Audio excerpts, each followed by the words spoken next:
नमस्कार। आज हम इतिहास के एक ऐसे योद्धा की कहानी में उतरेंगे जिसने उम्र को बस एक नंबर साबित कर दिया। जरा सोचिए, 80 साल की उम्र में कोई एक ऐसी सल्तनत को चुनौती दे जिसके राज में कहते थे कि सूरज कभी नहीं डूबता। जी हाँ, आज हम बात करेंगे 1857 के महासंग्राम के एक ऐसे ही महानायक की, वीर कुंवर सिंह की। सुभद्रा कुमारी चौहान की ये पंक्तियां शायद हम सबने कभी न कभी सुनी है। इसमें झांसी की रानी, नाना साहब जैसे कई बड़े नामों के साथ एक और नाम गूंजता है, ठाकुर कुंवर सिंह। तो चलिए आज इसी सवाल का जवाब ढूंढते हैं। जानते हैं उस 80 बरस के जवान की कहानी जिसने ठान लिया था कि वो एक साम्राज्य को घुटनों पर लाकर रहेंगे। तो कौन थे वीर कुंवर सिंह और कहां से शुरू हुई उनकी ये असाधारण जिंदगी की कहानी, आइए जानते हैं। कुंवर सिंह का जन्म हुआ था 1782 में बिहार के जगदीशपुर के एक जमींदार परिवार में। लेकिन उनका बचपन कोई फूलों की सेज नहीं था। पारिवारिक झगड़ों और उलझनों के बीच ही वो बड़े हुए। पिता जमींदार तो थे, पर अंग्रेजों की नीतियों की वजह से उनकी रियासत पर हमेशा एक खतरा मंडराता रहता था। घर पर उन्हें हिंदी, संस्कृत और फारसी की तालीम तो मिली, लेकिन कहते हैं ना, हर किसी का अपना एक शौक होता है, अपनी एक धुन होती है। उनका मन पढ़ने लिखने से ज्यादा कहीं और ही लगता था। उनका असली खेल का मैदान था अखाड़ा और घुड़साल, घुड़सवारी, तलवारबाजी और कुश्ती। यही उनका जुनून था और यही हुनर आगे चलकर उन्हें एक ऐसा लाजवाब योद्धा बनाने वाले थे जिसका लोहा अंग्रेजों ने भी माना। और फिर इतिहास में वो साल आया जब इस योद्धा को उसकी धरती ने पुकारा। 1857 विद्रोह की आग पूरे देश में फैल चुकी थी। मंगल पांडे की शहादत के बाद मेरठ से जो चिंगारी उठी वो दिल्ली पहुंची और फिर देखते ही देखते पूरे उत्तर भारत में फैल गई। और जब दानापुर के सिपाहियों ने बगावत का बिगुल फूंका तो उन्हें जरूरत थी एक ऐसे लीडर की जो उनकी कमान संभाल सके। और वो नेता थे कुंवर सिंह। और उनकी उम्र 80 साल। जी हाँ, सही सुना आपने, 80 साल।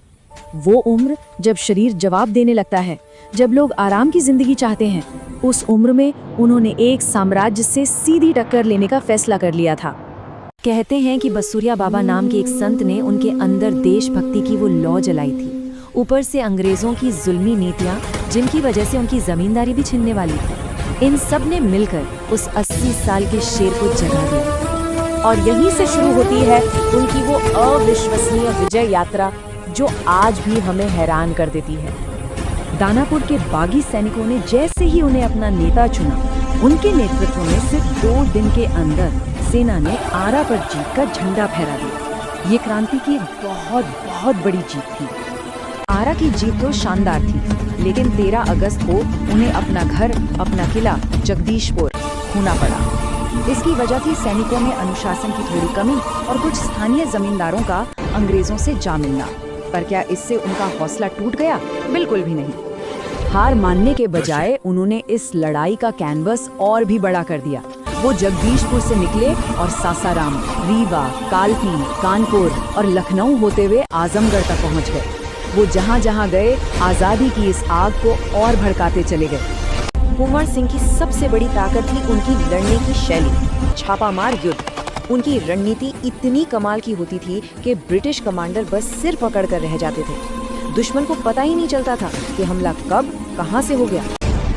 अब बात करते हैं उनकी इस यात्रा के सबसे नाटकीय और आखिरी पड़ाव की, जो उनके हिम्मत की एक मिसाल है।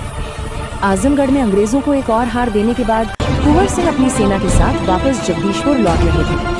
लेकिन इस बार जनरल डगलस की अंग्रेजी सेना साये की तरह उनके ठीक पीछे लगी हुई थी। अब सोचिए क्या मुश्किल आन पड़ी थी। सामने उफनती हुई गंगा नदी और ठीक पीछे दुश्मन की सेना। लेकिन कुंवर सिंह की रणनीति के आगे ये चुनौती भी छोटी पड़ गई। उन्होंने अफवाह फैला दी कि सेना बलिया के पास से गंगा पार करेगी। ब्रिटिश जनरल डगलस अपनी पूरी फौज लेकर वहां इंतजार करता रहा और दूसरी तरफ कुंवर सिंह अपनी पूरी सेना को मीलों दूर शिवराजपुर घाट से सुरक्षित पार ले गए। क्या कमाल की चाल थी ये। जब वो खुद आखिरी नाव पर नदी पार कर रहे थे, तभी डगलस की सेना वहां पहुंच गई। गोलियों की बौछार होने लगी और एक गोली उनकी बाईं कलाई में जा लगी।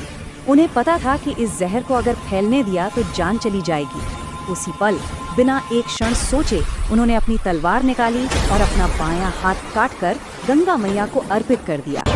उस गहरी चोट के बावजूद वो शेर अपने घर जगदीशपुर पहुंचा, अपने किले से अंग्रेजों का यूनियन जैक उतारा और अपना झंडा फहराया। अपनी मातृभूमि को आजाद कराने का सपना उन्होंने पूरा किया। लेकिन इस जीत का जश्न वो ज्यादा दिन नहीं मना सके और 3 दिन बाद 26 अप्रैल 1858 को वो हमेशा के लिए इस दुनिया से विदा हो गए। लेकिन कुंवर सिंह की कहानी सिर्फ युद्ध के मैदान पर खत्म नहीं हुई। उनकी विरासत उससे कहीं ज्यादा बड़ी और गहरी है। वो एक महान योद्धा तो थे ही, पर साथ ही वो एक दूरदर्शी समाज सुधारक भी थे।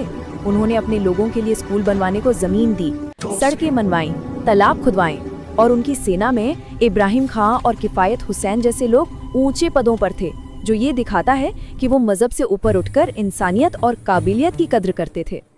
क्या सिर्फ जंग में मिली जीत या फिर वो साहस, वो दूर की सोच और हर मुश्किल हालात में भी हार न मानने का वो जज्बा? वीर कुंवर सिंह की कहानी हमें यही सोचने पर मजबूर करती है कि असली नायक वो है जो उम्र की सीमाओं को तोड़कर अपनी आखिरी सांस तक अपने लोगों और अपनी जमीन के लिए लड़ता है।